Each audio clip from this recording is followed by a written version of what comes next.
गोंडा जनपद के प्रमुख समाज सेवी और अवध केसरी सेना के प्रमुख नीरज सिंह ने मीडिया से बातचीत करते हुए कहा कि आज के कई नेता जनता के साथ अन्याय कर रहे हैं। उन्होंने कहा कि गरीब और दमित वर्ग के लोगों को अक्सर न्याय नहीं मिल पाता, इसलिए वह लगातार उनके हक की लड़ाई लड़ रहे हैं। नीरज सिंह ने कहा कि उनका जीवन गरीबों और बेसहारा लोगों की सेवा के लिए समर्पित है। वे लगातार गरीबों के बीच जाकर उनकी समस्याएं सुनते हैं और उनके अधिकारों के लिए आवाज उठाते हैं। उन्होंने कहा कि सेवा ही उनका मूल कर्तव्य है और गरीबों का दुख दर्द समझना ही उनकी सबसे बड़ी जिम्मेदारी है। मीडिया से बातचीत के दौरान नीरज सिंह ने भाजपा पर भी तीखा हमला बोला। उन्होंने कहा कि वह पहले भी कई बार सरकार से जुड़े मुद्दों पर खुलकर अपनी बात रखते रहे हैं। हाल ही में उन्होंने केंद्रीय रक्षा मंत्री राजनाथ सिंह को लेकर भी बयान दिया था, जिसके बाद उनके खिलाफ देश के कई राज्यों में मुकदमे दर्ज किए गए। इसके बावजूद उन्होंने कहा कि वह निडर होकर अपनी बात कहते रहेंगे और सरकार से सवाल पूछते रहेंगे।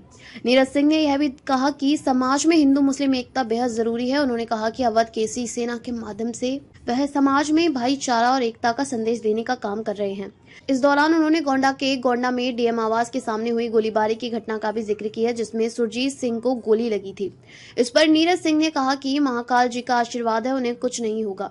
उन्होंने कहा कि जैसा उन्होंने पहले कहा था उसी तरह सुरजीत सिंह अब बेहतर है और जल्द ही पूरी तरह स्वस्थ हो जाएंगे। इस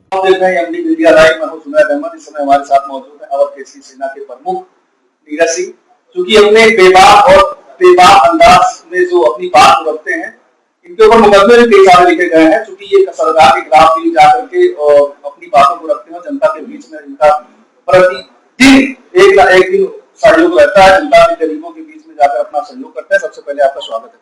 बहुत बहुत धन्यवाद। सबसे पहला सवाल आपसे भाई ये है कि अभी जो आपने जो अवध केसरी सेना के प्रमुख हैं आप, और उसी के संदर्भ में से आप कई लोगों के साथ आप टीम बना के काम करते हैं, इसमें कैसे कार्य होता है? आपका जो रोल है लोगों के बीच जाने का, वो कैसे किया जाता है आपके? देखिए, संघे शक्ति कलयुगे जो माहौल है, कहीं ना कहीं आप ये जान लीजिए कि जिनके हाथ में सत्ता है, जो व्यक्ति पदासीन है, पद पर है, जैसे सांसद है, विधायक है या और मंत्री हैं, तो ऐसे व्यक्तियों के हाथ में, मतलब ये समझ लीजिए कि उनको अगर आज की डेट का अगर उनको राजा कहा जाए तो वो गलत नहीं होगा। जैसे पहले जमाने में राजशाही थी, तो राजा लोग जो है जो भी आदेश करते थे या जो भी काम करवाना होता था, जिसको दंड देना होता था, तो वो सारी चीजें राजा निर्धारित करते थे। आज वो चीज सांसद, विधायक या मंत्री निर्धारित करते हैं, या सत्ता पक्ष के जुड़े हुए लोग। तो ऐसे में सबको न्याय मिल पाना, कहीं ना कहीं ये देखा गया है कि सबको न्याय नहीं मिल पाता। खासतौर पर जो कमजोर तबका होता है उसको न्याय नहीं मिल पाता। जो अमीर तबका या बड़ा तबका होता है, दबंग होता है, जिनके पास पैसे की भरमार होती है, उनको तो वो अपना हाथ ले लेते हैं, वो अपना सिस्टम बैठा के कहीं ना कहीं न्याय पा जाते हैं, उनके साथ गलत भी नहीं होता। लेकिन जो कमजोर लोग हैं, ऐसे लोगों के साथ अन्याय होता है। अवध केसरी सेना जो कमजोर लोग हैं, उनकी लड़ाई, चाहे वो कोई दबंग हो, चाहे वो कोई माफिया हो, चाहे वो कोई नेता हो, चाहे वो कोई विधायक हो, चाहे मंत्री हो, चाहे वो सत्ता पक्ष का हो या चाहे विपक्ष का हो, अगर वो अन्याय कर रहा है किसी गरीब पर, तो अवध केसरी सेना उस गरीब की, उस पीड़ित वंचित की मदद करके और उससे टकराकर, जो गलत कर रहा है उससे टकराकर और उस पीड़ित परिवार की मदद करती है। ये कार्य अवध केसरी सेना विगत लगातार कई वर्षों से करती आ रही है। और इसी के कारण आप देख होंगे कि तमाम तरह के जो सत्ता पक्ष के या विपक्ष के जो बड़े शीर्ष नेतृत्व, खासतौर पर गोंडा, देवीपाटन मंडल या उत्तर प्रदेश को आप ले लीजिए, तो कई लोग जो है हम लोगों को टारगेट करते हैं, अनायास मुकदमों में फंसाते हैं, वो षड्यंत्र करते हैं, वो गोली चलाते हैं। तो ऐसी कई घटनाएं हमारे लोगों के साथ में होती है। इसी का परिणाम है कि हम लोग कमजोर की आवाज बनकर जो है कमजोरों की रक्षा के लिए लड़ते हैं। तो इस वजह से वो हम लोगों को जो है कहीं ना कहीं दुश्मन के भाव से देखते हैं और हम लोग को निशाना बनवाते हैं। कल एक मामला आया सामने, डीएम आवास के सामने एक घटना हो गई, गोली लग गई है सुजीत को, तो उसके बारे में पुलिस से क्या अपील करना चाहिए? देखिए, मैं जो सुरजीत सिंह थे, वो हमारे बड़े अच्छे मित्र थे। मैं लगातार जो है सोशल मीडिया साइट पर डाल भी रहा हूं, और सुरजीत हमारी संगठन अवध केसरी सेना से भी जुड़े हुए थे। और लगातार जो है हमारे जिला अध्यक्ष जी धनंजय जी जो है, अवध केसरी सेना के जिला अध्यक्ष धनंजय, गोंडा सर्विस सेंटर, लगातार अपनी पूरी टीम लेके अवध केसरी सेना के सुरजीत भाई के साथ में है। और महाकाल बाबा की कृपा थी कि सुरजीत भाई अब खतरे से बाहर हैं।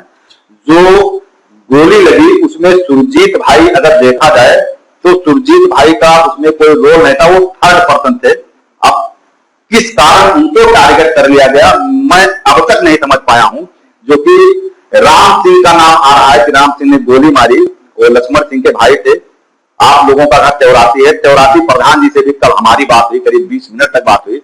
मैं खुद उनसे फोन किया था और त्योराती गांव में कई लोगों को फोन किया कि ऐसा कैसे मतलब जो है कर दिए, ये तो नहीं होना चाहिए। तो जो चीजें हुई वो बहुत गलत हुई, ऐसा बिल्कुल होना नहीं चाहिए। क्योंकि मामला उनको उनकी पारिवारिक था, राम सिंह और लक्ष्मण सिंह जो है उनका डीएम आवास के पीछे जो है उनका मकान है, तो इन लोगों का पारिवारिक विवाद था।